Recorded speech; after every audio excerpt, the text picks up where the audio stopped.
Hallelujah. Hallelujah. Amen. Amen. Ndabaramukije mu izina rya I Yesu. greet you in the name of Jesus. Amahoro y'Imana abane nawe. May the peace of God be with you. Amen. Amen. Nyambirira mugenzi wawe. Hug your neighbor for me. Munyambirire. Hug your neighbor for me. Mubwire ngo And tell them, amahoro y'Uwiteka. amahoro y'Uwiteka. Amen. The peace of the Amahoro Almighty on you. y'Uwiteka The peace of the Almighty abe upon mu you. mutima May wawe it be in your heart. kandi n'ubwiza bwe And may His presence bukomeze kurabagirana muri wowe continue to shine on you. mu izina rya In Yesu. the name of Jesus. Amen. Amen. Twihuse tujye mu ijambo ry'Imana As we go to the Word of God, kuko dufite na kidushe. because we also have Kiddush, Turashima Imana kubw'imirimo yayo Imana ikomeje kudukorera. we thank God for the works that He continues to Kandi do to us. ikigeretseho nuko ikomeza kutwereka imbabazi zayo. And above that, He continues to show us His mercies. Ikabikora atari uko turi beza, And He does it not because we're good, atari uko tuba twakiranutse, not because we are righteous, atari uko tuba twatuye amaturo menshi, not because we've offered many offerings, ahubwo ikabikora kubw'urukundo rwayo rwinshi igira ku buzima bwacu. but instead He does us because of His Rero His love ibyo for nibyo us. bidutera kuyishima This is what causes us to thank Him no kutayiva inyuma, and not to leave Him. kuko twabonye uwari umwihariko w'Imana. We saw the uniqueness of God. Abandi bantu umukorera ikosa rimwe kabiri gatatu agahita kurambirwa, Other people, you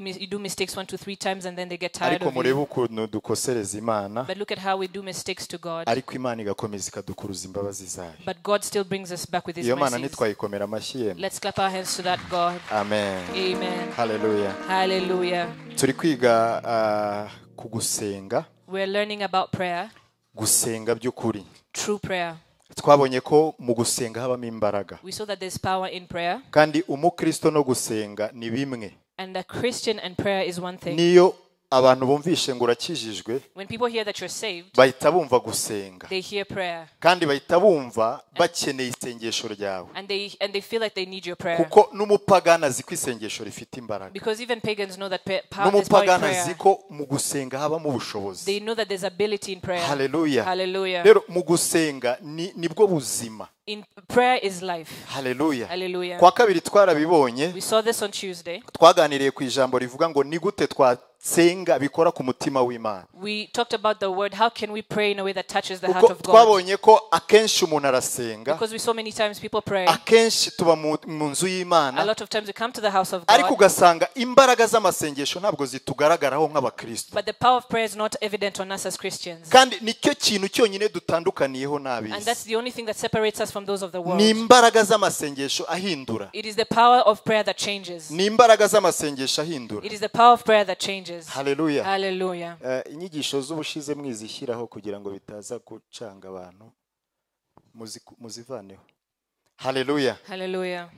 Twabonye ko mu gusenga We saw that in prayer, tuhabonera imbaraga zidasanzwe. we see extraordinary power. Umusenzi wenyine A prayer niwe ubasha gukora ibintu bihindura natire y'Imana, ibintu Imana yaremye bigahindurwa n'isengesho ryonyine. An intercessor is the only person that can pray and change the nature Isengesho of God. rigira imbaraga mu buryo budasanzwe. There's power in prayer in an Rero exceptional turimo way. turiga gusenga. We're learning how to pray. Amen. Amen. Ibi tuzahora tubivuga, We'll always say this. tuzahora tubyiga. We'll always learn about this. Ntuzarambirwe kumva aya magambo. Don't get tired of hearing these Ushobora kuba words. atari ubwa mbere uyumvise, It might not be the first time ariko you've heard this, ntuzayarambirwe, but don't get tired. kuko ndagira ngo nkubwire ngo nta muhanga uba mu gusenga. I want to tell you that there's no waste in prayer. Gusenga ntabwo bisaba ko umuntu aba amaze igihe kinini mu gakiza. Prayer does not require experience. Gusenga ntabwo bisaba kuba ufite imyaka It runaka. does not require experience. Gusenga nta mashuri nabonye yo gusenga, It does not require ahubwo education. gusenga ni umutima uciye bugufi. Prayer is a humbled heart. Umutima umuntu ashyira mu gusenga uciye bugufi niwe ugaragaza imbaraga zo gusenga ku The buzima heart that bwawe. is humbled in prayer is what shows the power in your life. Gusenga ntabwo ari ugusenga umuntu avuga n'ijwi cyane.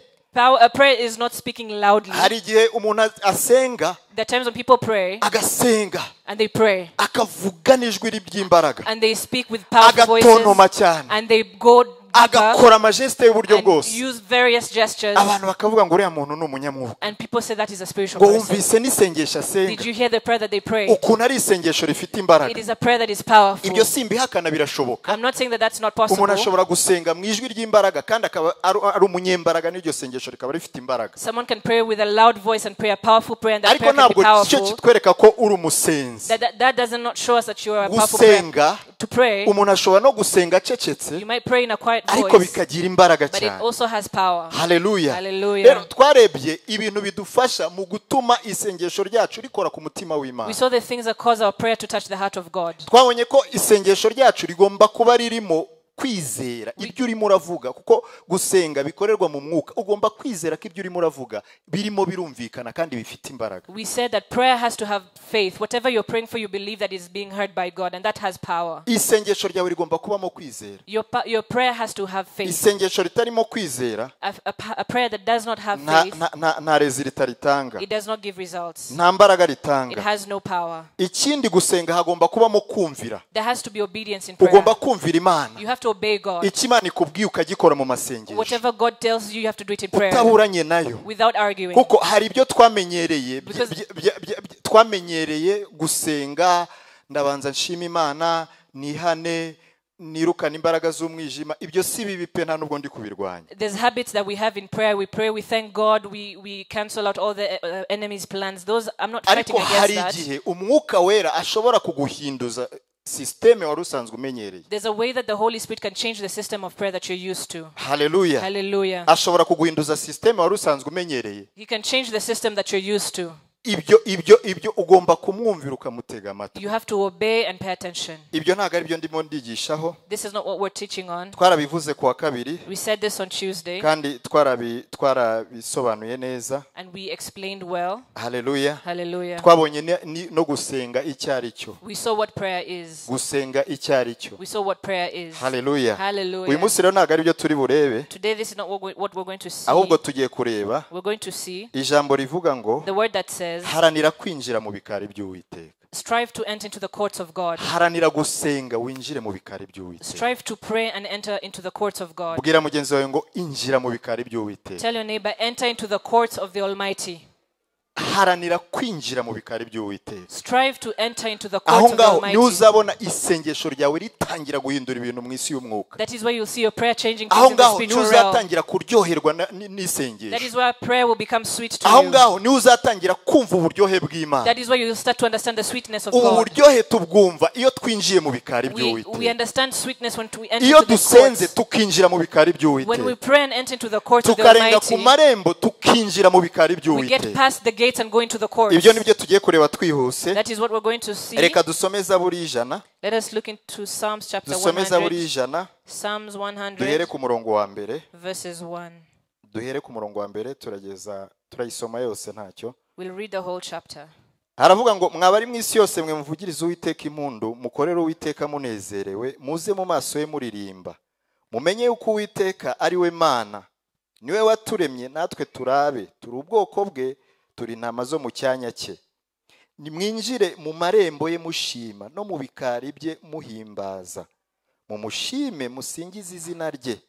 Kuko Uwiteka ari mwiza, imbabazi ze zihoraho iteka ryose, umurava we uhoraho ibihe byose. Amen. Shout for joy to the Lord, all the earth. Worship the Lord with gladness. Come before him with joyful songs. Know that the Lord is good. It is he who made us, and we are his. We are his people, the sheep of his pasture. Enter his gates with thanksgiving and his courts with praise. Give thanks to him and praise his name. For the Lord is good, and his love endures forever. His faithfulness continues through all generations. Amen. Dusome Zaburi ya 35. Let us read Psalms chapter 65, umurongo wa 5. verses 5. Haravuga ngo hahirwa umuntu utoranya ukamwiyegereza kugira ngo agume mu bikari byawe. Tuzahazwa n'ibyiza byo mu nzu yawe, ibyiza byaheraho mu rusengero rwawe. Amen. The English version, verse 4. Blessed are those who you choose and bring near to live in your courts. We are filled with the good things of your house, of your holy temple. Amen. Amen. Komera Imana Amen. amashyi mu izina rya Yesu. Clap your hands to the Almighty. Ntabwo twavuga ku bijyanye n'ibikari by'Uwiteka We cannot speak of the courts of the Almighty tudasomye ibitabo bya Zaburi. without reading the book of Psalms. Uyu mugabo Dawidi wanditse izi Zaburi David, who wrote the Psalms, ni umugabo wari warasobanukiwe imbaraga zo gusenga. was a man who understood the power of prayer. Yari yarinjiye mu bikari He by'Uwiteka. had entered into the courts of the Almighty. Yinjiye mu marembo, He entered into the gates. ariko ntiyaguma ku irembo, He did not stay at the ahubwo gates. yinjira mu bikari He by'Uwiteka. went through the courts of the Almighty. Arangije aryoherwa n'ibintu biri mu bikari by'Uwiteka, Then it was sweet to be in the kuko courts of the yabonye Almighty, impinduka mu bikari by'Uwiteka. because he saw change in the courts of the Yabonye Almighty. itandukaniro riri ku marembo He no saw mu the bikari. bikari. He saw the difference between the gates and the Hallelujah. courts. Hallelujah. Hallelujah. Hallelujah. Nawe ndakubwira ngo haranira kwinjira mu bikari I mu am izina rya telling you, Yesu. strive to enter into the courts. Haranira gusenga winjire mu bikari. Strive to pray and enter into the Twabonye courts. ko abakristo benshi We saw that a lot of cyangwa Christians se abarokore or saved Christians, ntabwo agakiza k'uyu munsi ntabwo kagaragara ku bantu. salvation of today is not evident within that society. ntabwo kubera ko umuntu w'umukristo biragoye kumutandukanya n'umupagani. Because it is hard to differentiate a Christian and a pagan. Itandukaniro batandukaniraho gusa kenshi, The only thing that they used to differentiate, ariko si bose, but not ndavuga all, benshi muri bo, most of them, ntimunyumve nabi. don't take me wrong. Itandukaniro The difference usanga ari uko umwe aza mu rusengero undi ntaze mu rusengero. is that one comes to the church and the other doesn't come to church. Ariko imirimo, But the works, iyo urebye imirimo ya kamere, when you look at the works of the iyo nature, urebye ubuzima bwacu bw'umwuka, when you look at your spiritual life, ntabwo buba butandukanye hanini cyane n'ubw'abapagani. there's no big difference between us and the Christian and the Kubera iki? pagans. Kandi Why? twaramenye Yesu. Yet we know Jesus. Nuko isengesho ritaraguhindura. It's because prayer hasn't changed them. Kandi muri aka gakiza nabonye isengesho ryonyine niryo ribasha guhindura In umuntu. salvation, prayer is the only thing that can change a Ni person. ukuri nta kindi kintu kizaguhindura. There's nothing else that will change you. Ntabwo ari imyaka uzamara mu gakiza. It is not the years that you'll spend in Ntabwo ari salvation. ibyo uzakora bitandukanye. It is not the different things that you will Ahubwo do. ibihe byawe byo gusenga, But your times of prayer, ibihe byawe byo kwegera the Imana, times of growing close to nibyo God, bizagutandukanya. is Isi y'umwuka ikavuga ngo uyu muntu turamuhamiriza. is what will differentiate you, and the spiritual world will say we can testify Hallelujah. to this person. Rero Hallelujah. usanga nta tandukaniro nirihari. You see that there's no big Ariko difference. si uko imbaraga z'Imana zidahari. It's not because the power of God is not there. Ijambo ry'Imana rivuga ngo uko yari iri niko iri uyu munsi ndetse niko The izanaho. word of God says the way he was is the way he is and the way he will always be. Ijambo ry'Imana ntirihinduka. The word of God never changes. Imana si ibeshya. God does not lie. Imana si umuntu ngo God ibeshye. is not a man that he should Ahubwo ni lie. twebwe tudaha agaciro We're the ones that don't value iby'Imana mu izina rya the Yesu. things of God in the name of Ariko uyu Jesus. mugoroba But this evening, ndagusengeye ngo winjire mu bikari by'Uwiteka mu I'm izina rya praying that you Yesu. enter into the courts of the Almighty in the name of Hallelujah. Jesus. Hallelujah. Hallelujah. Hallelujah. Iyo iri ni isengesho twinjira tugahinduka. This is the prayer that we enter and we change. Aha ni ahantu tugera tugakora ku mutima w'Imana. This is the place we get to and touch the heart of Aha ni God. ahantu tugera tukambara izindi mbaraga. This is the place where we're clothed with new strength. Hallelujah. Hallelujah. Zaburi twasomye y'ijana The psalm that we've read in yavuze ku 100, murongo wa 4 in verse 4, ngo mwinjire mu marembo ye mushima, that enter his gates with ngo thanksgiving no mu bikari bye mumuhimbaza, and into his courts with praise. ngo mumushime musingize izina rye. Give thanks to him and praise him. Mu marembo The gates, niho twinjirira kugira ngo tugere mu bikari. that is where we enter through to get to the Kuko courts. ntabwo wagera mu bikari by'Uwiteka You cannot get to the courts of the utaciye Almighty mu marembo. without going through the gates. Nta nzira y'ubusamo ibaho. There's no gate. Ugomba guca mu irembo. You have to go through the gates. Irembo ni ryo Kristo. The gates is Ugomba Jesus. kwinjirira ku irembo. You have to go through the gates. Ariko abantu benshi But many people, iyo basenga when they pray, ntabwo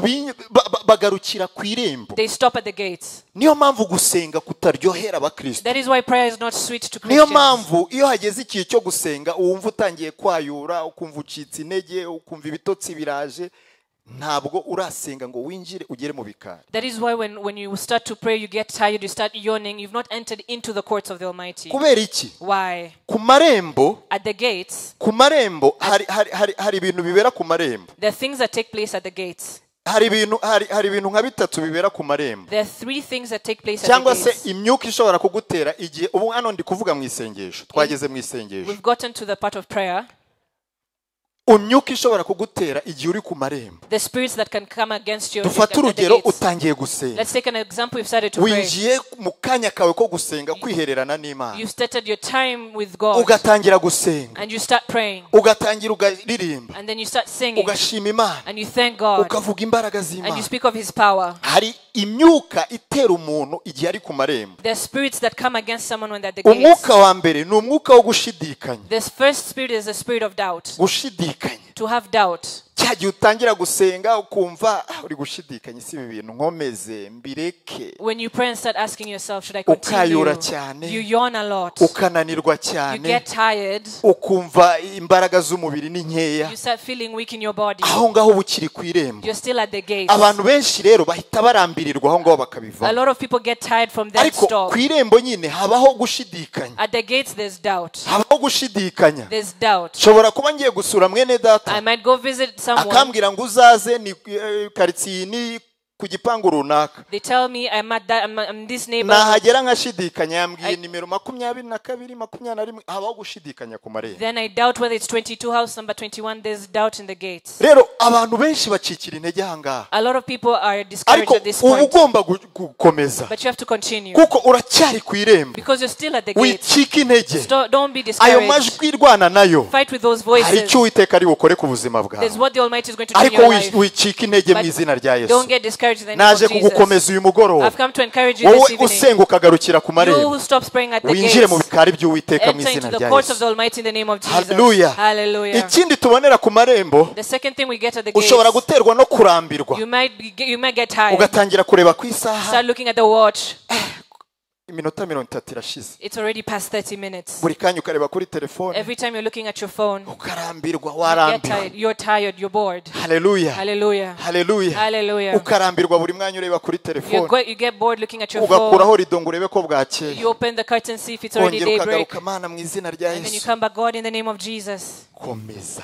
Continue. Hallelujah. Hallelujah. Hallelujah. Hallelujah. Amen. Amen. Amen. Amen. Ikindi kibera ku irembo The other thing that takes place at the ni gates ukurangara. is getting distracted. Ibitekerezo byawe bikarangara. Your thoughts get distracted. Ibitekerezo byawe bikiruka. Your thoughts run all over. Ukaba urimo urasenga. You're praying. Niyo mpamvu uzarebe akenshi abantu ujya kubona ukabona A lot of people you find, umuntu umwicaranye gutya muri mu materaniro. you're sitting with someone doing Nk'ubu service. ngubu navuze ngo twasomye zaburi y'ijana. Like I've said, we're at Psalm 100 Twasomye n'indi zaburi ya 35. and the other Psalm at 65. Ariko wabaza mugenzi wawe ngo niye harya basomye. And you ask your neighbor, where did they read? Ngo ntabyo nibuka. And they say, I don't remember. Harya si yasomye muri Yesaya. Didn't they read in Isaiah? Ni ukuvuga ngo hari igihe umuntu ibitekerezo birangara. That means that the thoughts are distracted. Ugomba rero kurwana n'ayo majwi arangaza You have to ibitekerezo byawe. fight those voices that distract your mind. Ugomba kurwana n'iyo myuka. You have to fight those spirits. Abantu benshi rero bagarukira ahangaha. A lot of people stop here. Ariko ukwiriye gusenga. But you ought to pray. Ayo majwi yose ntazabura kuza. All those voices will not stop Ariko to come. ntazaguca intege. But they should not discourage you. Uzakomeze. Continue. Ukomeze ugende. And continue and Kuko go. uri hafi gukingurirwa mu izina rya Because it Yesu. is close to the Hallelujah. opening. Hallelujah. Hallelujah. Hallelujah. Amen. Amen. Abantu benshi rero bagarukira ku irembo. A lot of people stop at the gates. Akaba yamara n'isaha And they might rwose. spend a whole hour Yari imbere y'Imana. before the presence of Ariko God. ukumva mu masengesho. But in their prayer, Ukava mu masengesho nta kintu na gitoya cyahindutse you muri leave your wowe. prayer when there's nothing that has changed. Kandi wamaze umwanya munini. And you've spent a long time. Ariko wakomeje kurwana n'iyi myuka. But you've been fighting these spirits. Ugomba rero kudacika You intege. should not get tired. Ukabwira Imana ngo Mana And tell God, ngomba kubona. I have to see you. Ukagira igihe mu buzima bwawe. You have time in your Ukabwira Imana life. ngo Mana ndashaka kukubona. And tell God, I want to see Ndashaka you. kukumva. I want to hear Kuko you. niwumva ibyo bihe by'Imana Because if you hear that time, uzavuga nka Dawidi you'll speak like David. ngo umunsi umwe mu bikari byawe The one day in your ngo ndutira courts iminsi igihumbi mu nzu is more z'abakomeye. than 1,000 days Uzatangira elsewhere. kuryoherwa n'isengesho mu izina rya Prayer will be Yesu. sweet to you in the name of Hallelujah. Jesus. Hallelujah. Ndakwifuriza kwinjira mu bikari mu I izina desire rya for you to Yesu. enter into the courts in the name of Hallelujah. Jesus. Hallelujah. Komera Imana amashyi. Clap your hands to the Lord. Amen. Amen. Amen. Amen. Vuga ngo Mana nyinjiza mu bikari. Say, God, bring me to the courts. Uti Mana mpa karibu ninjire mu bikari Tell byawe. God, give me an opening to come Kuko to the ariho courts. tuzahindukira. Because that is where we will change. Hallelujah. Hallelujah. Amen. Amen. Amen. Amen. Abantu benshi rero bagarukira hano. A lot of people stop from here. Abantu benshi rero bacikira intege hano. A lot of people get discouraged from here. Amen. Amen. Satani akurwanyiriza hano. The devil fights you from here. Akakongorera amajwi He menshi. whispers you with many voices Akakumvisha ko Imana itari kumwe nawe. and shows you how God is not with you Akakumvisha ko Imana ari iy'abandi. and shows you that God is for other people. Nyamara umwenda wari ukingirije ahera waratabutsemo kabiri. Yet the veil was torn into Kugira ngo two twese tubashe kwigererayo. that we may enter into the court. Hallelujah. Hallelujah. Hallelujah. Hallelujah. Niyo mpamvu That- uyu munsi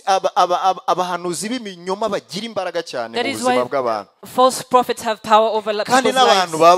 baba bashaka. And people want. Baba bashaka. They're always seeking. Nta bantu bagishakira ubuhanuzi mu ijambo They're ry'Imana. no longer seeking for prophets in the word Nta of bantu God. bagishakira ubuhanuzi mu nzu They're y'Imana. no longer seeking prophets in the Twirirwa church. twirukanka mu byumba. We are going for Mu prayer butayu. houses in the wilderness, dushaka uwaduhanurira. seeking for someone to prophesy over Nyamara us. Imana uyisize hariya. Yet you've left God there. Nyamara Imana yashakaga kukubwira. Yet God wanted to speak to you. Hallelujah. Hallelujah. Uyu mugoroba wumva ijwi ry'Imana mu izina rya This Yesu. evening may you hear the voice Uyu of mugoroba God. winjire mu bikari mu May izina you rya enter into the Yesu. courts this Uyu evening. mugoroba winjire mu mutima w'Imana. Enter into the heart of God this evening. Amen. Amen. Tugomba gusogongera ku mbaraga z'isengesho. We have to taste the power of prayer. Imana ntago yahindutse. God has not changed. Imana imbaraga zayo ntaho zagiye. The power of God has not gone Uko anywhere. yari kera niko ikora n'uyu munsi. The way he was in the past is the way he is today. Tugomba gusenga. We ought to pray Tukagera ku mutima w'Imana. and get to the heart of God. Tugomba gusenga. We ought to pray Tukambara imbaraga. and be clothed with power. Amen. Amen. Turi mu bihe bigoye bwoko bw'Imana. We're in tough times, people of God. Turi mu bihe ibyitwa Imana byahagurutse byinshi. We are in times where the things that are called God have Kandi risen up. abantu benshi barimo barabyikubita imbere. And a lot of people are going after these Kubera things kubura imbaraga because they do z'amasengesho. not have the power of prayer. Ihishurirwa ryabaye ingume muri ibi bihe. The revelation has become Kubera ko less abantu batagishaka kwegera Imana. because people do not want to go close to God. Abantu ntago bagishaka kwegera Imana. People do not want to grow close Abantu to ntago God. bagishaka kumva ijwi They do not ry'Imana. want to hear the voice of God. Ariko nta handi uzumvira ijwi But you will ry'Imana not hear the voice of God uretse mu elsewhere masengesho. other than in prayer. Kandi amasengesho And prayer wageze ku mutima w'Imana. that gets to the heart of God. Ndakwifuriza kugera ku mutima w'Imana mu izina rya I desire Yesu. that you get to the heart of God in the name Amen. of Jesus. Amen. Hallelujah. Hallelujah.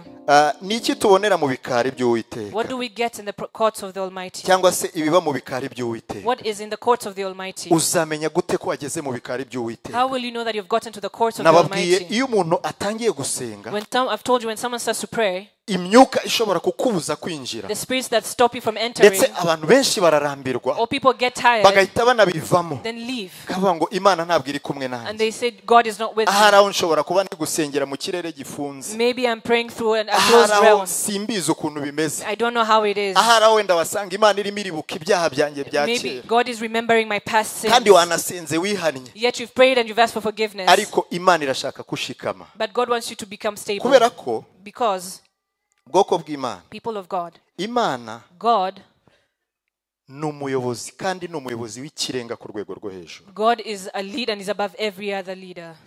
Ntabwo uyu munsi mu gitondo Today, uri mu bwami runaka, in whichever kingdom you're in, ushobora kubyuka ngo uvuge ngo ndahita mbona umwami, ndahita ngera ku mwami, ndahita ngera kuri perezida ako kanya uko nshaka muri iki gitondo. you cannot wake up and say, I will go and speak to the king or the Hari president. processes bisaba. There's a process that it requires. Hari aho binyuramo. There's a way that it goes through. Suko umwami cyangwa se perezida adashaka kubonana n'abaturage cyangwa se n'ubwoko ayoboye. It's not that the king or the president does not want to meet with the people he leads, Ahubwo nuko hari inzira bigomba gucamo. but there is a specific way it has to go Rero through. n'Imana nayo wikumva ko aka kanya uko bishatse uko ugize bita bikore kuko ubishaka. Don't think that with God as well you can do it however you want as you want. Hagomba kubamo kwihangana. Turaza kubibona mu kanya. There has to be patience. We'll see this. Hallelujah. Hallelujah. Rero kwinjira mu bikari by'Uwiteka. To enter into the courts of the Iyo Almighty. twasenze twinjira mu bikari When by'Uwiteka. we pray, we enter into the courts of the Ni iki Almighty. tubonera mu bikari What do by'Uwiteka? we see in the courts? Icya mbere, The first thing, kumva ituze ryo mu mutima. we feel the calmness of the heart. Utangira kumva ituze ryo mu mutima. You feel calm in your heart. Wumva mu masengesho yawe hajemo gutuza. You feel that there's calmness in your Ukumva prayer. umutima wawe ntuhagaze. Your heart is no longer stuck. Umutima wanjye ntuhagaze, nisunze umukiza ukomeye, ngizihirwe ndi kumwe na Yesu, nisunze ukomeye. Utangira kumva amahoro yo mu mutima. You start feeling the calmness of your heart. Amahoro atemba nk'uruzi. Peace that flows like a Ukumva nta river. kintu kiguteye ubwoba. You do not feel any form of fear. Niyo waba urimo urasengera ahantu hari intambara. Wherever Niyo waba urimo urasengera ahantu hari urusaku. or there's a place that is Uhita wumva noisy, muri wowe hajemo gutuza. you feel peace in you. Uhita wumva muri wowe hajemo ituze You ridasanzwe. feel extraordinary peace. Haleluya. Hallelujah. Haleluya. Hallelujah. Icya kabiri tubona The second thing we see mu bikari in the by'Uwiteka, courts of the Almighty, twongererwa kwizera. our faith is Twabonye increased. ko amasengesho atarimo kwizera, We saw that prayers that lack arimo faith, gushidikanya kwinshi, that has a lot of doubt, ntabwo ayo ngayo ashobora gukora ku mutima w'Imana. those ones cannot touch the heart of the Ni ukuri Almighty. bwoko bw'Imana. That is true, people of Nushaka God. bizabe rimwe mu kwezi, nushaka bizabe kabiri mu kwezi, ariko uzaharanire kugira ibihe usenga ukumva ugeze ku mutima w'Imana. Whether it's once or twice a month, strive to pray and Wihora get touch the upipa heart of God. Imana. Do not beat Hari the abantu Lord. bahora muri bipe, There are people who always beeping. Imana ikabona agafurashe karakubise, God sees pop, yanahamagara ntiwitabe. and then he calls, you don't pick up. Amen. Amen.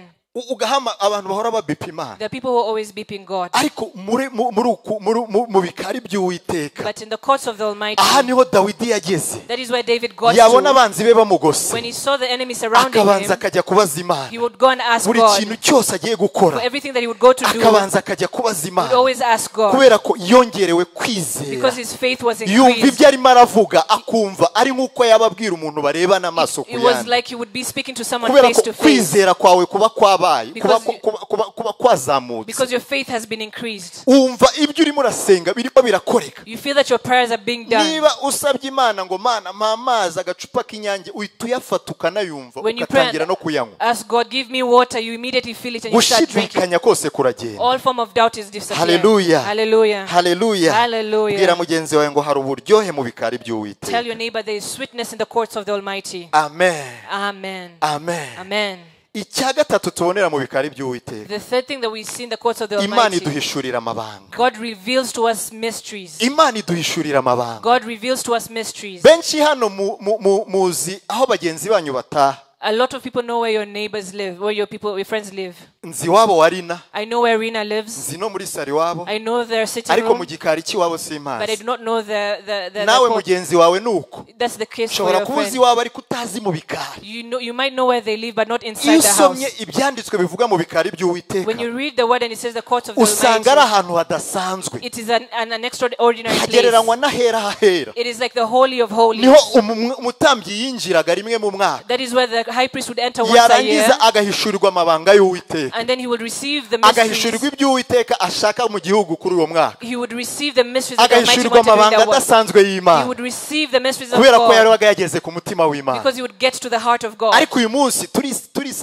turisanga mu bintu tukabyituramo tutazi, ugatangira gusengera ibibazo wamaze kubigeramo. But you start praying for problems. We fall into problems and pray for them when Nyamara you're ijambo already there. ry'Imana riravuga ngo nta kizakora itabanje kugisha umugaragu wayo inama. But the word of God says that he'll do nothing Ariko before speaking to buri the gihe righteous. uratungurwa mu Every muryango time wawe, you're shocked, ibintu biragutungura, things ibintu shock you. bikwikubita, ugatangira Everything- kwinjira mu masengesho, ibintu byamaze You kukwikubita. start praying when everything has already started. Ariko abantu bageze mu bikari, But the people who've gotten to the Imana courts, ibereka ejo hazaza, God shows them the Imana future. ibereka imitego iri imbere, God shows them the traps that are Imana before them. irabahishurira. He reveals to Ntabwo them. bagenda nk'abatabona, They do not go blind. ahubwo bagenda nk'abareba. They go with the eyes open. Injira mu bikari by'Uwiteka mu izina Enter into rya the courts Yesu. of the Almighty in the name Injira mu of bikari Jesus. by'Uwiteka mu izina rya Yesu. Enter into the courts of the Almighty in the name Iyo of winjiye mu Jesus. bikari by'umuntu, When you enter into someone's inner house, umenya amabanga you atangaje. get to know many mysteries. Mu bikari by'umuntu, In the courts of a umenya niba house, atekesha gaze cyangwa se atekesha amakara. you know whether they use the charcoal or they use gas. Umenya ibiryo agiye guteka. You know what food they're going to cook. Umenya isabune amesheshe. You know what soap they use to wash. Umenya ibintu by'amabanga You bidasanzwe. know mysteries. Rero niyo twinjiye mu bikari by'Imana, When we enter into the courts of God, Imana itubwira amabanga yayo. God tells us His Iyo secrets. umuntu azi amabanga When you y'Imana, know the secrets of God, gushidikanya kuba gukeya muri wowe,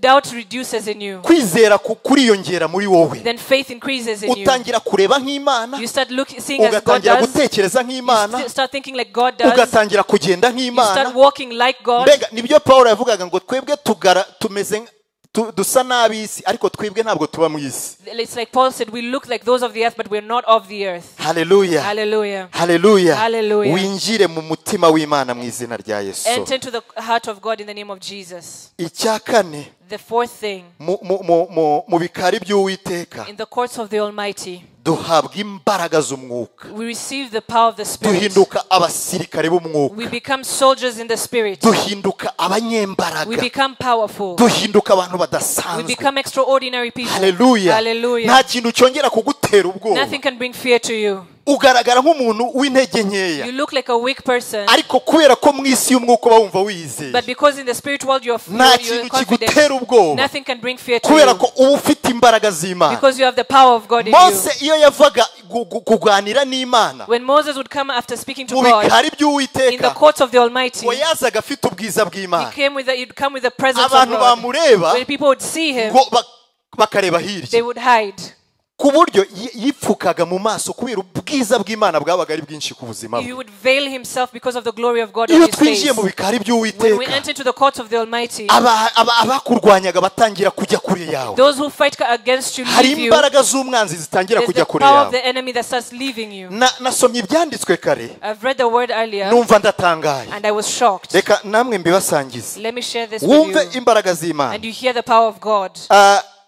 Iyo umwami cyangwa se undi muntu, iyo Isiraheli yabaga Imana yabatanze mu maboko y'abanzi, When God would give the Israelites to the hands of their enemies, cyangwa se habayeho guterwa, or they'd be attacked, ikintu gikomeye umwanzi yafataga, the one thing that the enemy would come yabanzaga after, gufata ibintu by'umwuka kandi agafata mu bikari. he would take the spiritual things and take them from the courts. Uretse uwumve hano, Listen, umve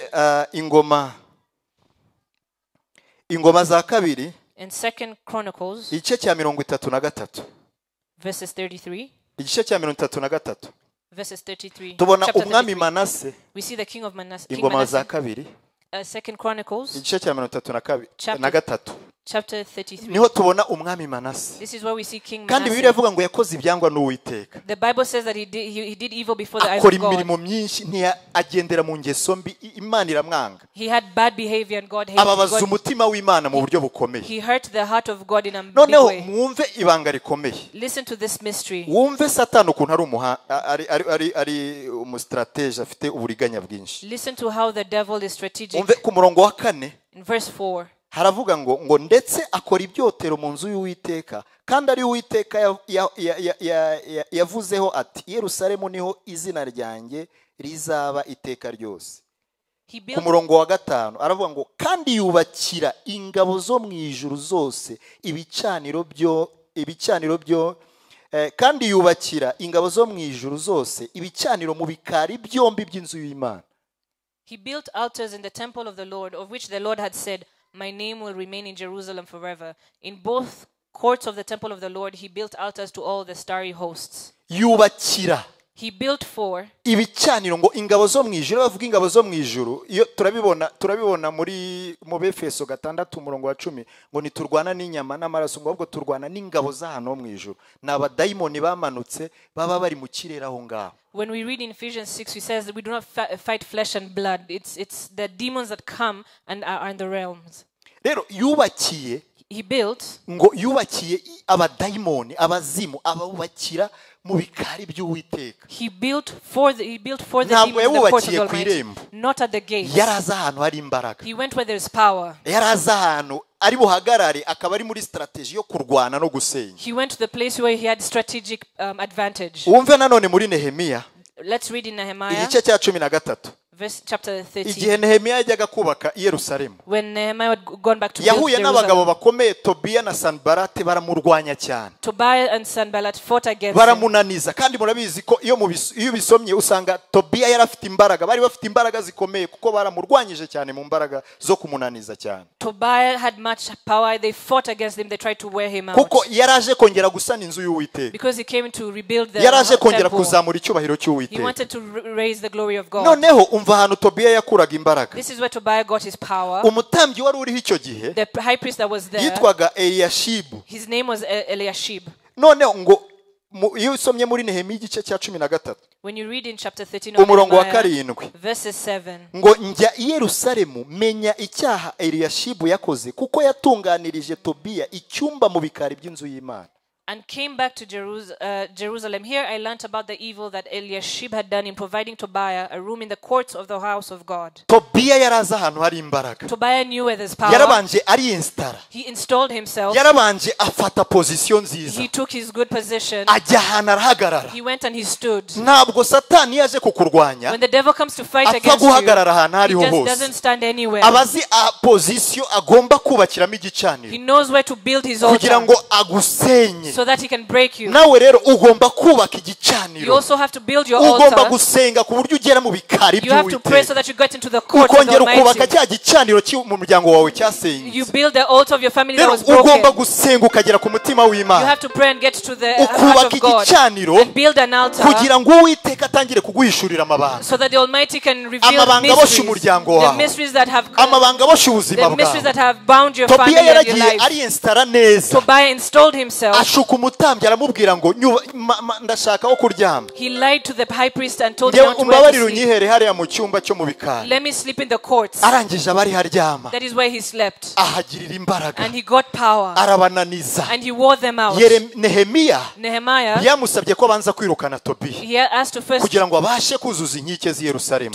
kick Tobiah so he could build Haleluya. Jerusalem. Hallelujah. Ugomba kwirukana Tobiya mu izina rya You have to Yesu. chase Tobiah in the name Ugomba of kwirukana Jesus. Tobiya ugutera gushidikanya. You have to chase Tobiah who Ugomba causes kwirukana doubt. Tobiya ugutera kunanirwa, wari ugiye kugerayo ukananirwa ukahita ubivamo. You have to chase Tobiah who wears you Ugomba out. kwirukana izo mbaraga You zikunaniza have to chase these powers that wear you kugera ku out mutima w'Imana, so that you get to the heart kuko of ku God. mutima w'Imana Because in the heart of God, niho uzabonera amabanga that adasanzwe. is where you get to revelation. Ibyawe biri mu mysteries. mutima w'Imana, Your things are in the heart of God. ibyawe ntabwo biri mu biganza Your things by'Imana, are not in the hand of ibyawe God. biri mu mutima They are w'Imana. in the heart of God. Ugomba kwinjira mu mutima You have to w'Imana enter into the heart of God kugira ngo urebe amabanga adasanzwe so ku that you buzima see bwawe. extraordinary mysteries in Rero your mu life. bikari In the by'Uwiteka courts of the Almighty, duhabwa imbaraga we z'umwuka, receive power in the Spirit. duhabwa imbaraga We z'umwuka. receive Bwira spiritual mugenzi wawe powers. ngo habwa imbaraga z'umwuka Tell mu your izina rya neighbor, Yesu. receive spiritual powers in the name of Habwa Jesus. imbaraga z'umwuka. Receive the power in the Spirit in the name Amen. of Jesus. Amen. Abadayimoni baragutinya, The demons are afraid of you. abadayimoni barakureba The demons look at you bakavuga ngo uyu muntu and ntasanzwe, they say this is not kubera an ko ufite extraordinary imbaraga person zidasanzwe. because you have extraordinary power. Amen. Amen. Amen. Amen. Uhinduka umuriro, You become fire. uhinduka umuriro. You become fire. Kozi w'Imana Dadi niwe wajyaga atubwira Servant of God, Dad used to tell ukuntu us yajyaga asenga kera, the way he used to pray, yaba agiye kuryama and when he goes to sleep, yakwirambika gusa nta n'ikintu when avuze, he puts his head down without saying abadayimoni anything, bakavuza then induru, the demons will start screaming. uraturyamiye, You are sleeping on us. uraturyamiye bakavuza You're induru, sleeping on us. They will scream atigeze anasenga. without even praying. Rero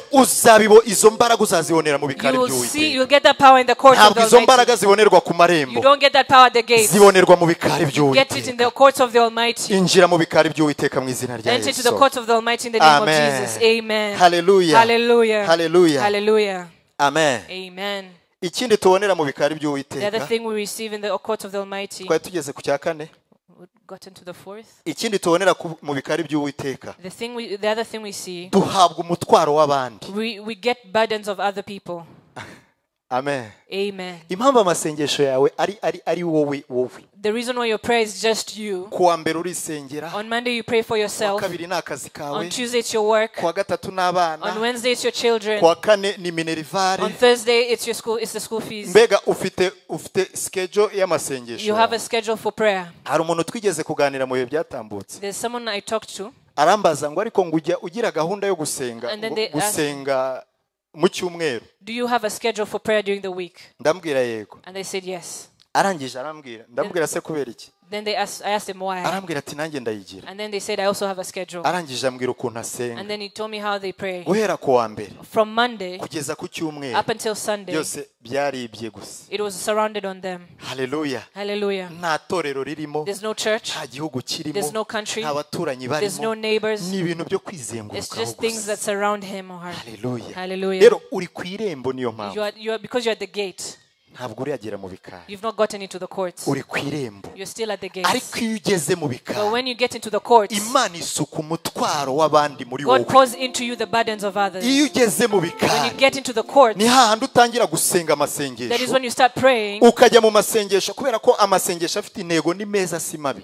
Prayer with a goal is good. It's not ushobora bad. gufata amasengesho You can take time to ukavuga ngo hari pray. ikibazo ndeba, hari umusozi ndeba imbere And I yanjye, see there's a mountain before me. ngiye mu masengesho y'iminsi itatu, I'm going to pray and fast for 3 days. ndabona hari intambara I zimpagurukiye, see there are things coming against ndabona me. hari intambara kandi zizakemurwa I n'amasengesho. see that there's things coming against me and they'll be solved by Warangiza ukavuga prayer. ngo ngiye mu masengesho y'iminsi itatu, And then you say, I'm going to pray and fast for 3 days. watangira gusenga, When you start praying, urimo urasengera icyo kibazo cyawe, praying for your own problem, wazamura isengesho when you raise a prayer, ukumva Papa Sandro, you hear Papa watangira Sandro. mana When you Papa start, Sandro, God, Papa Sandro.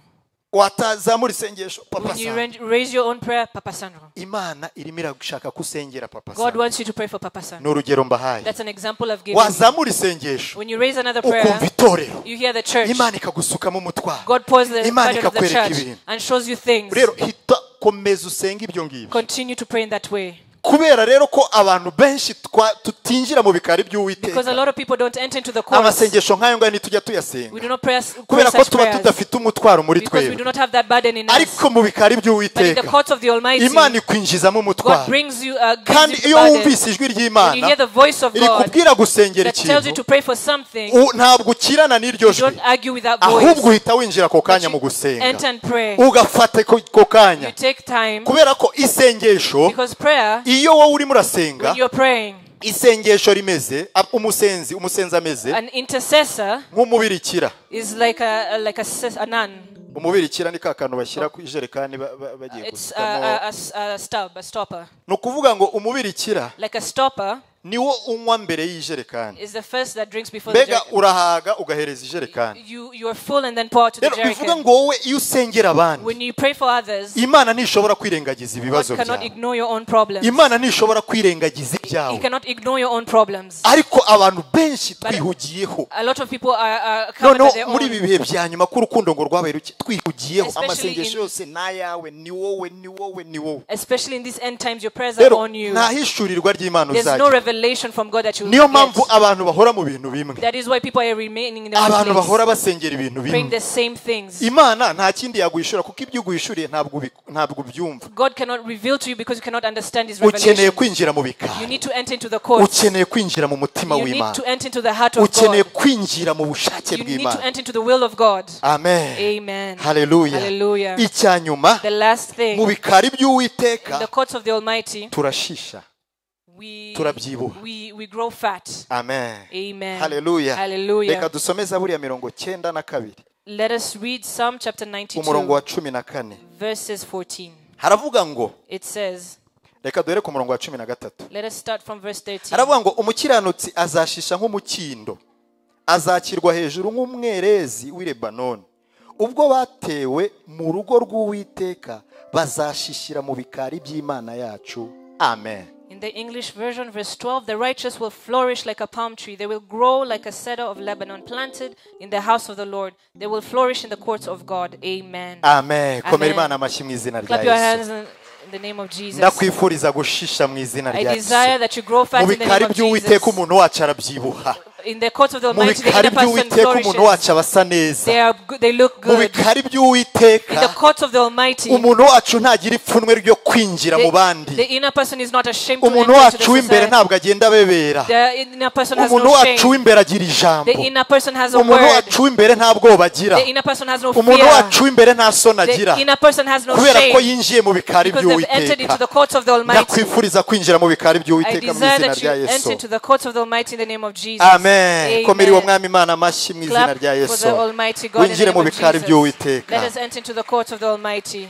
Amen. Amen. Soza, ni gute twagera mu bikari by'Uwiteka? As I conclude, how do we enter into the courts of the Almighty? Ni gute twagera mu bikari How by'Uwiteka? do we enter into the courts of the Almighty? Ntago nasoza nakubwiye uburyo winjira mu bikari I by'Uwiteka. cannot conclude without telling you how to enter into the Strategy zo courts. kwinjira mu bikari The by'Uwiteka. strategies to enter into the courts. Nunyemerera ukabikora, If you allow that, allow me uzabona to do this, amateka y'umwuka wawe ahinduka. you'll see your Uzatangira spirit kuba changing. umukristo utaramizwa You'll amata. start to become a Christian who's not fed by Uzatangira milk kuba only. umukristo utaricira hanikubite. You'll not be. Uzatangira kuba umukristo utarakazwa n'akantu You kose. become a Christian who's not annoyed by every other Utegereza thing. ko mama You ihorere. wait for them to come and tap on Kubera you ko uzaba watangiye kwegera Imana because you'll start growing close to God n'intebe yayo mu izina rya and His Yesu. throne in the name of Ibyo Jesus. ndabikwifuriza I desire this for you. kandi nanjye ndabyifuriza And mu I izina rya desire it for Yesu. myself in the name of Mana nanjye umpe Jesus. kwinjira mu bikari God, let me byawe, enter into your umpe courts. gutura mu bikari Let me byawe remain in your courts. mu izina rya In Yesu. the name of Jesus. Imana utwumve, Let us uduhindurire amateka God, hear us and change our kuko history. wabigambiriye muri iki gihe cy'imbabazi As zawe. you've purposed in your time of Vuga ngo mercy, mwami Yesu, say King Jesus, wagambiriye kumpindurira amateka you've purposed to change my life. kandi imbabazi zawe And your mercy zirenze ibyo ntekereza n'ibyo nibwira. is beyond what I can think of or Ngirira imagine. imbabazi mwami, Have mercy on me. ngirira imbabazi. Have mercy. Ndambiwe guherekeza abandi, I'm tired of escorting others. ndambiwe kuba mu bintu bimwe. I'm tired of remaining the same ndashaka thing. kuryoherwa n'agakiza, I want salvation to be ndashaka sweet. kwinjira mu bikari byawe. I want to enter into your Amashyi courts. menshi agarukira Imana mu izina rya Let us Yesu. clap to our God in the name of Amen. Jesus. Amen. Amen. Amen. Mbere yuko twinjira ni gute twajya mu bikari? Before we enter into how we enter into the courts, Ni gute twakwinjira mu bikari? how we enter into the courts, Hari indi point nari nibagiwe tubonera mu bikari by'Uwiteka. there's a point I forgot of what we get. Nuko Imana ikuzuza umutima w'imbabazi. Is that God fills you with a heart of mercy. Impamvu kubabarira The byakunaniye reason why it's hard to forgive nuko buri gihe usenga ukagarukira ku is irembo, because you pray and remain at the gates. ntabwo winjira You do not enter ngo ugere ku mutima and you w'Imana. enter into the heart of God. Ariko iyo ugeze ku mutima But when w'Imana you get to the heart of God, utangira guha agaciro no kwibuka imbabazi wagiriwe. you give value to the mercies that you Nawe receive, kubabarira birakorohera. and forgiveness is easy. Kwibagirwa inabi mugenzi wawe You yagukoreye forget the bad things that your neighbor has done to you. biba ari ibintu byoroshye cyane. It becomes very easy. Uyu mugabo Dawidi yari afite imbabazi zirenze uko abantu babyibwiraga, This man David had mercies that more kubera than ko anyone yahoraga mu else, bikari because he by'Uwiteka. was always at the court of Nawe the Almighty. wifuriza mu izina rya I Yesu. desire this for in the name of Jesus. Turabona ibintu bitatu bidufasha kwinjira mu masenge cyangwa mu bikari by'Uwiteka, We see three things that will help us enter into the courts of the ku Almighty, mutima to w'Uwiteka. the heart of the Almighty. Ijambo rya mbere The first word,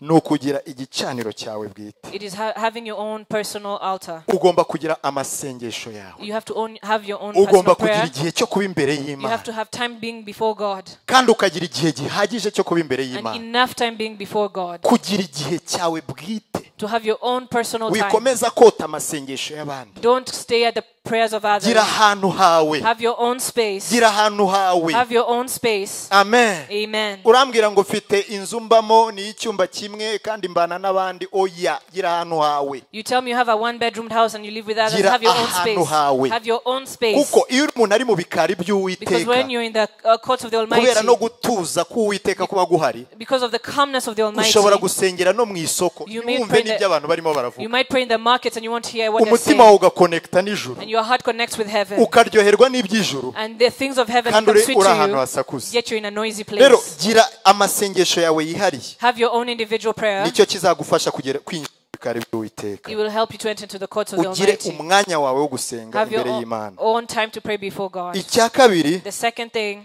ni kwihangana. it is to persevere. Nibyo It is to twavugaga kare persevere. dutangira. That's what we said when we started. Gira kwihangana mu masengesho. Have patience in your prayer. Bya bindi byose twabonye biba ku irembo, All the things that we've seen at the biriya gates, ntibiguca intege, let it not discourage kuko you. ntibizabura. It will not lack. kandi No. kandi humura, Don't worry. wicika intege. Don't be discouraged. Satani, The devil, ijambo ry'Imana rivuga muri Yobu the word of God in Job, ngo igihe abana b'Imana bateranaga ngo na Satani yaraza. when the children of God would go to heaven, Rero say the devil si would come. ikibazo ko wasenga hakaba n'imbaraga zikunaniza, It's not a problem that you pray and you're worn out ariko by other powers. tumbira Uwiteka, Fix your eyes on the Almighty. ukomeze ntucike intege, Continue and don't be discouraged. ugire kwihangana, Have patience in you. gira kwihangana muri wowe, Have patience in you. uvuge ngo Mana ntabwo mva hano, And say, God, I'm not living this place. ntabwo mva hano utangiriye I'm neza, not living here without you doing good to me. ntabwo mva ku birenge I'm byawe. not leaving your feet. Nasomye umugani Yesu yaciriye abigishwa be, I read a parable that ngo Jesus told his disciples. w'umutware ngo yari umuntu mubi cyane, That there was someone who had authority and power. yari umuyobozi There's a leader, ariko akaba ari umuntu mubi cyane, but he was very wicked. adakunda abantu. He did not love people.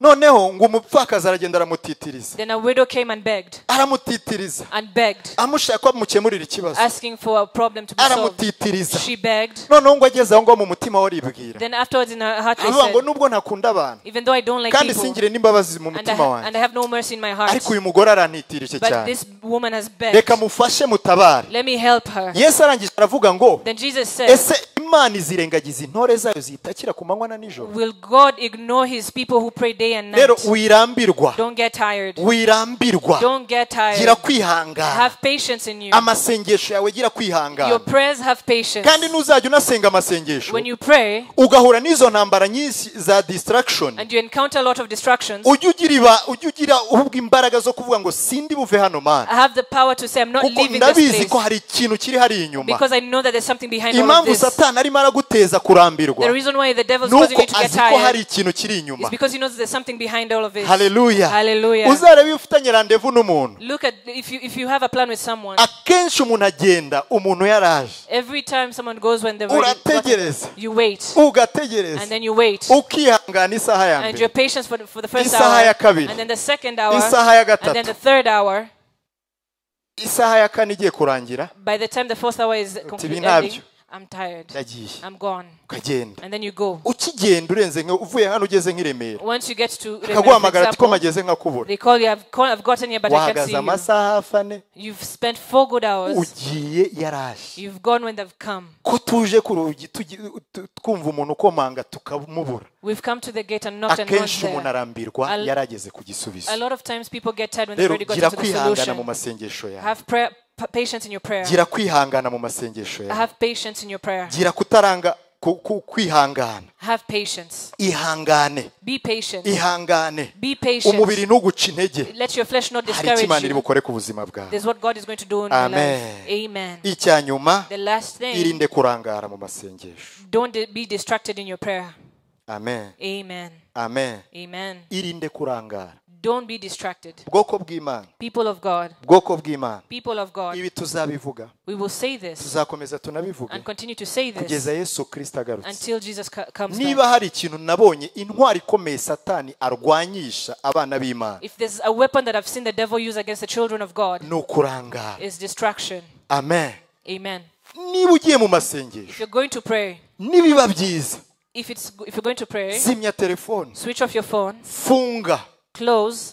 Yesu yigisha abigishwa be gusenga, When Jesus was teaching the yaravuze ngo disciples nujya to pray, gusenga, when he said when you go ujye to mu pray, cyumba cyawe, go into your room, wiherere, go to a quiet nurangiza place, ufunge, and then close. ufunge, Close. ufunge ntihagire ikintu Close kikurangaza. so that you don't get distracted. Ariko se uri mu masengesho, You're praying, uri gusubiza telefone, you're responding to your uri mu phone, masengesho, you're praying, urimo urakemura ibibazo you're runaka, solving different problems, uri mu masengesho, you're praying, telefone igasona, your phone rings. tereka mbanze nsubiza ariko niko kanyuma Mana, niko Let me kanyuma, respond reka to this. This is the last message, God. nsubize abantu batabura ibikoresho. Let me respond. Kongera Mana mu izina rya And then you go Yesu, back and say, God, in the name of Jesus. bizagufata igihe kinini It will cyane. take a long time. Wirangara mu masengesho Don't be yawe, distracted in your prayer. wirangara mu gusenga kwawe, Don't be distracted in your prayers. maze uharanire kwinjira mu bikari And by'Uwiteka, strive to enter into the courts of the uharanire Almighty. kwinjira ku mutima w'Imana. Strive to enter into the heart of God. Turashaka amasengesho ahindura We want ubuzima, prayer that changes your turashaka life. amasengesho ahindura We imibereho, want prayers that change your turashaka lifestyle. amasengesho, We want turashaka prayer. abasenzi We want b'abanyembaraga, intercessors who are powerful. turashaka abasenzi bo mu bihe bya We want nyuma intercessors in the end bahangana times that n'umwanzi, fight against the kuko enemy, Satani n'abambari be because the devil and his demons bariteguye are ready. kandi And ntibaryama, they do not sleep. They ntibarangaye, don't get distracted. bari maso, They are alert. barakora amanywa They're nijoro. working night Ariko and day. abakristo But turarangaye, Christians, we are getting turi mu distracted. bitotsi. We are in sleep. Ndagusengeye ngo wambare imbaraga mu Praying izina that rya you're close Yesu. with power in the name of Jesus. Ndagusengeye ngo wambare imbaraga mu izina I'm rya praying that Yesu. you get power in the name of Jesus. Imana itwambika imbaraga mu May izina God rya clothe us Yesu. with power in the name of Jesus. Imana idukomeze mu izina May rya God Yesu. strengthen us in the name of Jesus. Abari bacitse intege, Those who Imana are ibasubizemo weakened, may ibyiringiro. God bring you hope. Abo umwanzi yarajyanye ahantu hadakwiriye, Imana yongere kubyutse mu izina Those rya who Yesu. the enemy are taking in an inappropriate place, Abo may God umwanzi yari give arimo you strength. aratera gushidikanya, Where the enemy was bringing Imana doubt, igusubizemo imbaraga zo may God kwizera. strengthen you with faith in the name of Abari Jesus. batakaje umunezero, Those who had lost Imana joy, igusubizemo may umunezero. God bring joy back to you. Abari bagiye kubivamo, Those who are about to leave Imana the yongere faith, ibikwinjizemo mu may izina God rya bring you Yesu. back in the name of Jesus. Imana yongere ibikwinjizemo May mu God izina bring you rya back in the name Yesu. of Jesus. Komera uwo mwami Let's w'abamamashyi mu clap our izina hands rya to Yesu. the King of Kings in the name Hallelujah. of Jesus. Hallelujah. Inama The advice ni ukutarambirwa gusenga, is that do not get tired of komeza praying. utitirize, Keep on praying. uzabona mu maso y'Imana. You will see the Indi nama ya presence of God. kabiri, The other advice. reka kwikompara n'abandi. Stop comparing yourself with Abantu others. benshi twishwe no A kwikompara. lot of us are comparing ourselves with Ndashaka others. gusenga nka Rina, I want to pray like Rina. ndashaka gusenga nka Mama Enise, I want to pray like Mama ndashaka Eunice. gusenga nka I kanaka. want to pray like so and so. Uri ikinege mu maso y'Imana. You are the only one before Uri the eyes of ikinege God. mu maso You're the y'Imana. only one before the eyes of Mumubwirire ngo uri God. ikinege mu maso Tell your y'Imana. neighbor you're the only one in the eyes of God. Urihariye mu maso You're y'Imana. unique in the eyes of Uri God. uw'umwihariko mu maso You are y'Imana. unique and special in the eyes of Hallelujah. God. Hallelujah. Wikwikompara n'abandi. Stop comparing yourself Ibyo to ngibyo others. biradukerereje. This is what delays us. Kanaka avuga mu ndimi agatitira. This person speaks in Ese tongues Mana and nanjye shakes. nzatitira When will ryari? I shake? Ese ese mana nanjye nzakora ibi When will I ryari? do this? No, No. Imana iri mu ruhande rwawe. God is on your side. Yabwiye Gideyoni He told Gideon, ngo genda uko imbaraga zawe go zingana. as your power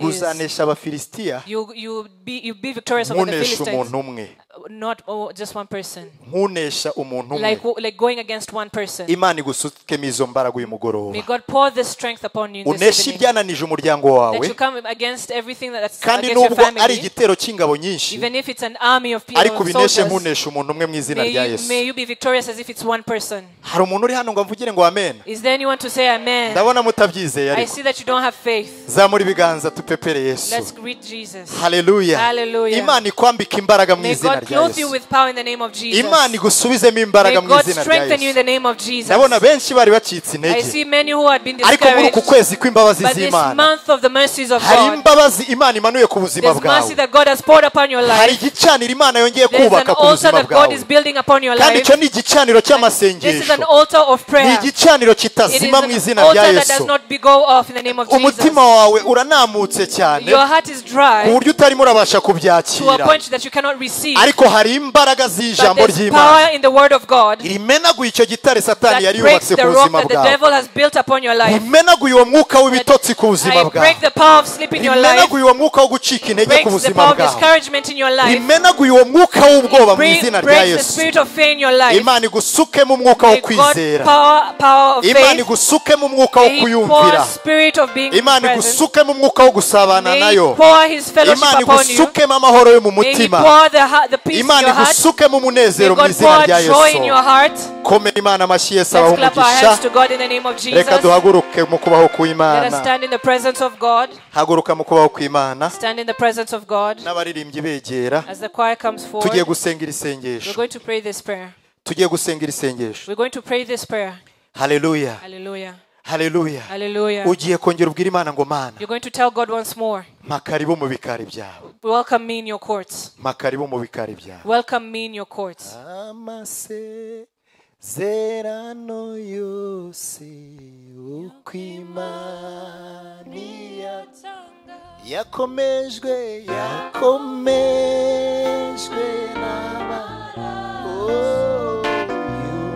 y'umwami wacu Yesu. Amasezerano yose uko Imana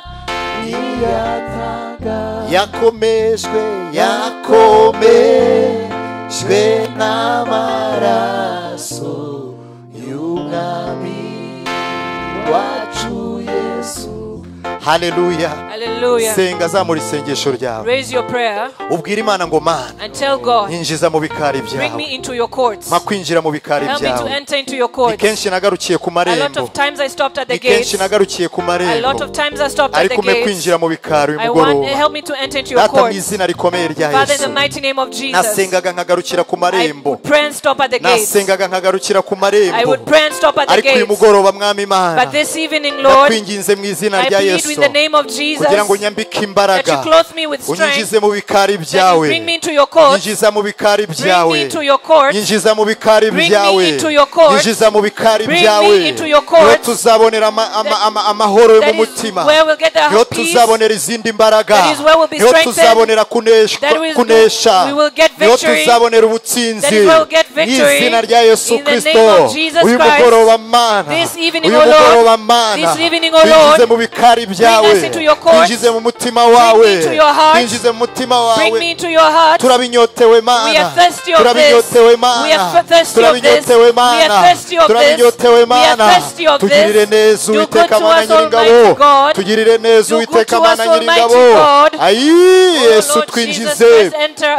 bring ayi us. Yesu twinjize, Bring us inside. ayi Yesu Oh, twinjize, Jesus Christ, bring us kubw'imbaraga inside. zawe twinjize, By your power, bring us kubw'ubuntu inside. bwawe By your twinjize, grace, bring us kubw'urukundo inside. rwawe By your twinjize love, bring us kubw'imbaraga inside. zawe By your twinjize power, bring kubwo us kunesha inside. kwawe By your twinjize victory, bring mu us izina inside. rya Yesu In the Kristo name of Jesus Mana Christ. uhabwe icyubahiro Oh God, be glorified. Mana turaguhimbaje God, we praise you. Mana tugushyize God, we hejuru exalt you. kutwinjije mu That bikari you brought us byawe into your courts. kandi tubonemo umunezero And we find joy. kandi dusubijwemo ibyiringiro we've kandi given dusubijwemo hope. That kunesha we brought victory. dusubijwemo kunesha We've received victory. duhindutse abatsinzi We become victorious. duhindutse abanesha We become victorious and ibyiringiro conquerors. biragarutse Our hope has mu been renewed. izina rya In Yesu the name Kristo of Jesus Christ. amen Amen. amashyi n'impundu bigarukira Let Imana us clap our hands to God. mu izina ryawe Yesu In the name of ariko ayo Jesus. mashyi ntabwo ari amashyi y'umuntu That wahaye clap ko ari is mu not bikari for by'Imana God. Amen. ni ukuri ongera ukomere Imana amashyi mu izina rya Yesu Clap your hands to God in the name of Jesus. Mana turagushimiye uhabwe icyubahiro God, we thank you and we give you the mu izina glory. rya Yesu In the name of Jesus. Amen. Amen.